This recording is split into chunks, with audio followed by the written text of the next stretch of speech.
Assalamualaikum warahmatullahi wabarakatuh. Saya Nurul saya dari kelas 11 IPS 4. Di sini saya akan menjelaskan apa itu teks prosedur. Yang pertama ada pengertian teks prosedur. Teks prosedur adalah teks yang berisi tujuan dan langkah melakukan atau membuat sesuatu.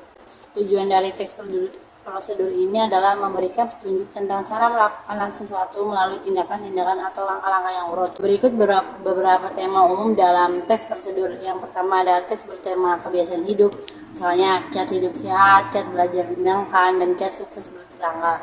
Yang kedua ada teks bertema aktivitas tertentu, misalnya cara membuat bolu kukus, cara menanam jagung hibrida, dan cara memelihara kucing. Yang ketiga ada teks bertema penggunaan alat, misalnya cara penggunaan laptop, cara menghidupkan motor, dan cara menggunakan pisau cukur. Di sini ada struktur teks prosedur. Yang pertama ada bagian tujuan, ini bisa berupa judul atau tujuan dari pembuatan teks prosedur tersebut atau hasil akhir yang akan dicapai jika melakukan tahapan sesuai teks prosedur tersebut. Yang kedua ada bagian material. Teks prosedur ini berisi mengenai bahan alat atau material yang dibutuhkan. Yang terakhir ada bagian ini berisi mengenai langkah-langkah yang harus dilakukan untuk mendapatkan hasil sesuai tujuan teks prosedur.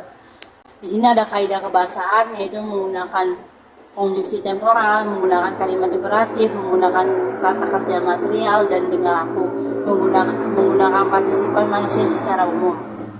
Dalam teks prosedur banyak ditemukan kalimat imperatif juga atau kalimat perintah yang harus ditaati dalam pelaksanaan teks prosedur, misalnya masukkan, rebuslah, bagilah, dan campurkan. Yang ketiga ada kata kerja material, adalah kata kerja yang merujuk pada suatu tindakan fisik seperti memotong dan mencuci. Kata kerja tingkah laku adalah kata kerja yang mengacu pada sikap yang dinyatakan dengan ungkapan verbal, bukan sikap mental yang tampak seperti melihat, menyaksikan, memandang, dan menatap.